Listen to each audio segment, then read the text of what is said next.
Paroles semées, paroles partagées. Une émission de Marc Thomas.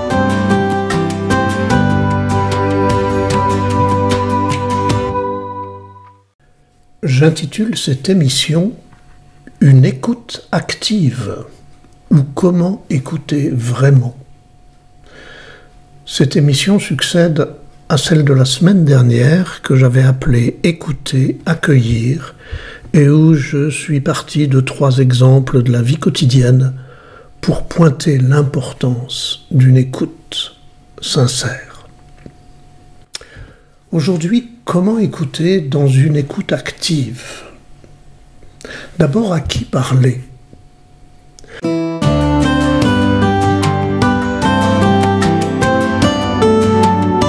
Écho du monde.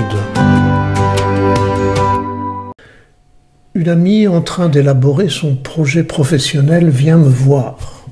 Elle me raconte qu'elle reçoit plusieurs propositions d'emploi qui correspondent à ses aspirations, que toutes ont des avantages et des inconvénients, mais qu'elle hésite car elle voudrait que son choix lui permette de vivre ses valeurs et ses aspirations. Lorsqu'elle m'en parle, je lui demande ce qu'elle ressent et ce qu'elle en pense, et aussi si elle a partagé ses interrogations avec ses proches. Elle me répond aussitôt « Je ne préfère pas leur en parler maintenant, car ils vont tous me répondre en fonction de leurs interprétations et de leurs peurs. Ils vont me donner des conseils à partir de ce qu'ils feraient à ma place.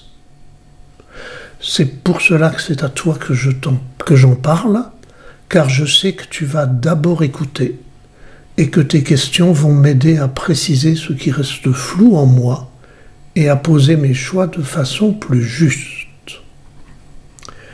Écoutez d'abord, plutôt que de vouloir aider et donner des solutions.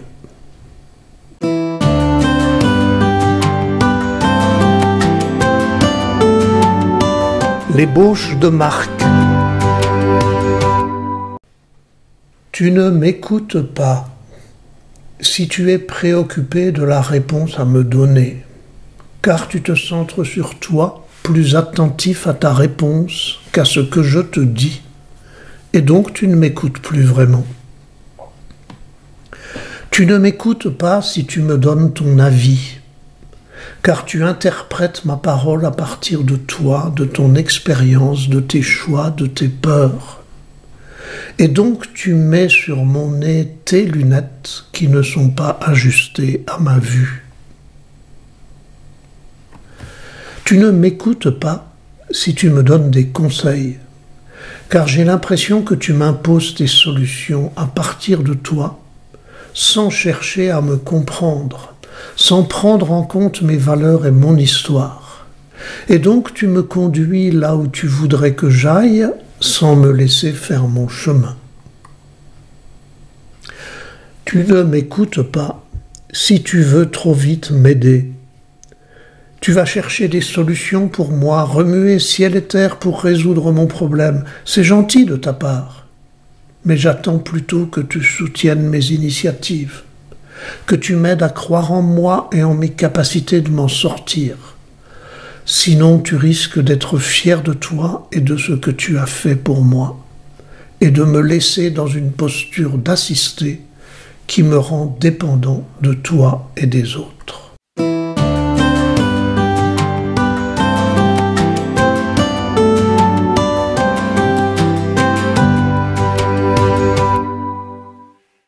Quand j'écoute l'autre d'une écoute active, l'autre exprime ses émotions, il clarifie ses besoins, ses mots, ses hésitations, ses sourires ou ses larmes expriment ses émotions.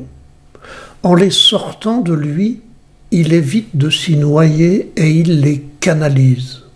Et il les dépose à l'extérieur de lui pour qu'ils fassent moins poids sur lui.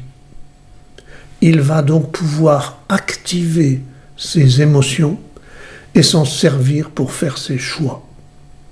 En parlant, il clarifie sa pensée.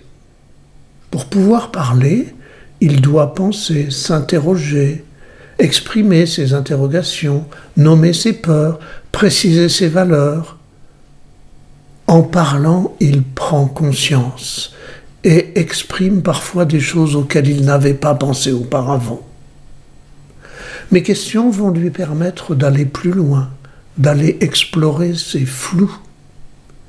Il va pouvoir activer sa capacité à analyser les situations, à ajuster sa posture, à trouver du sens. Dans la confiance que lui offre mon écoute, il ose. Il sait en effet que je peux tout entendre sans juger. Il sait que je ne lui impose aucun conseil. Il reste libre et autonome. Il sait que mes questions, même parfois décapantes, ont pour seul but de l'accompagner vers le meilleur de lui. Il peut alors oser aller explorer ses zones d'ombre et ses évitements. Il va pouvoir activer la lumière qu'il porte en lui et la confiance en lui. Ensuite seulement, dans le dialogue, je pourrai échanger avec lui, écouter ses stratégies et ses choix, lui en proposer d'autres si nécessaire. Nous évaluerons ensemble les meilleurs, nous chercherons ensemble les informations complémentaires, nous nommerons ensemble les intérêts et les risques, nous accueillerons ensemble les gains et les pertes de tout choix. Je ne suis pas le pilote qui marche devant pour indiquer la route, je suis l'accompagnateur qui marche à côté de lui ou derrière lui pour veiller sur lui quand il cherche son chemin. Une écoute active parce que mon écoute aura activé sa liberté d'être et d'agir. Alors je vous propose 4 questions pour une écoute active inspirées de la communication non violente que j'ai reformulée de la manière suivante. 4 questions. Qu'est-ce qui s'est passé? Il s'agit de faits et de perception des faits. Deuxième question. Qu'est-ce que ça t'a fait? Il s'agit de l'impact sur la personne, de ses émotions et de ses ressentis. Troisième question. Tu aurais eu besoin de quoi? Il s'agit de ce qui le frustre, de ce qui lui fait mal, des besoins insatisfaits, des besoins à satisfaire pour être bien. Enfin, quatrième question. Et maintenant, qu'est-ce qu'on fait? Des solutions, des stratégies, des propositions, des demandes. Vous avez remarqué, la recherche de solutions ne vient que tout à la fin. 4 questions pour une écoute active. Qu'est-ce qui s'est passé? Qu'est-ce que ça t'a fait? Tu aurais eu besoin de quoi? Et maintenant, qu'est-ce qu'on fait?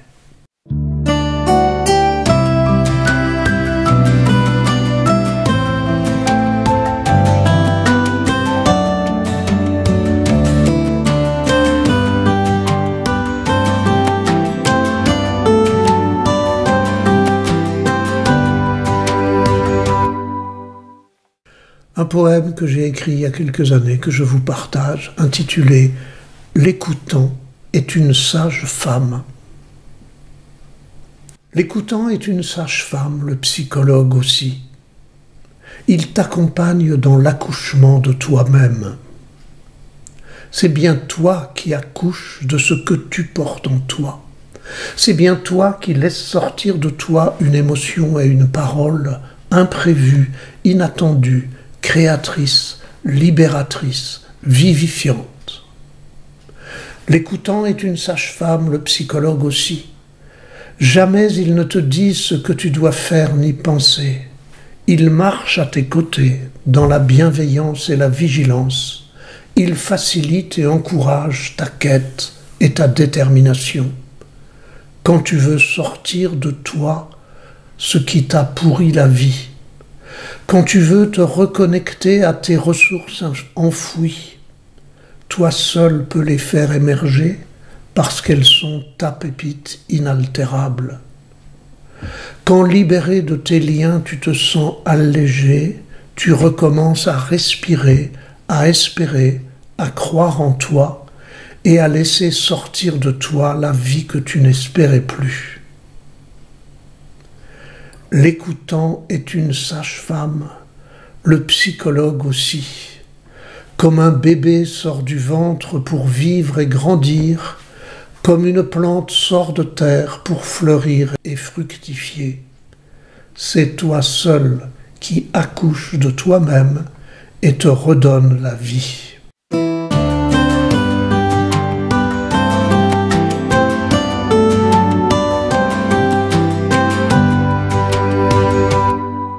Enfin, je termine par un texte trouvé sur une carte postale il y a de très longues années.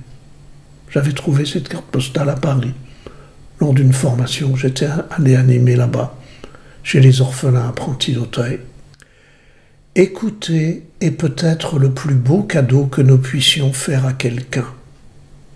C'est lui dire, non pas avec des mots, mais avec ses yeux, son visage, son sourire et tout son corps, « Tu es important pour moi, tu es intéressant, je suis heureux que tu sois là. » Écouter, c'est commencer par se taire.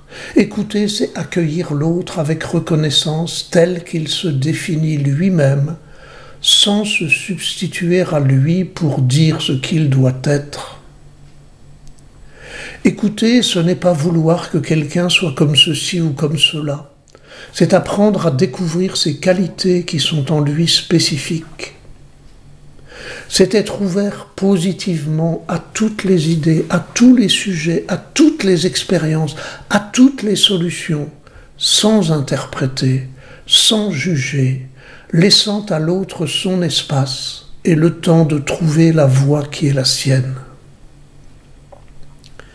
Être attentif à quelqu'un qui souffre, ce n'est pas donner une solution ou une explication à sa souffrance, c'est lui permettre de la dire et de trouver lui-même son propre chemin pour se libérer. Écouter, c'est donner à l'autre ce que l'on ne nous a peut-être jamais donné, de l'attention, du temps, une présence affectueuse. Chers amis auditeurs et lecteurs, vous comprenez maintenant pourquoi j'aime intituler ma manière d'écouter non pas seulement écoute active, mais aussi écoute cordiale. J'ai trouvé sur Facebook une phrase qui définit très bien la manière dont j'essaye d'écouter ceux qui viennent me rencontrer. Cette phrase dit ceci: j'aime écouter non pas seulement les mots, j'aime écouter les regards, les gestes, j'aime écouter l'âme des gens. Écoute active, écoute cordiale, écoute du cœur, pour que l'âme puisse s'exprimer. Je nous souhaite à tous d'apprendre et de savoir écouter l'autre, et aussi peut-être nous écouter nous-mêmes avec cette merveilleuse empathie bienveillante, libératrice. Bonne semaine.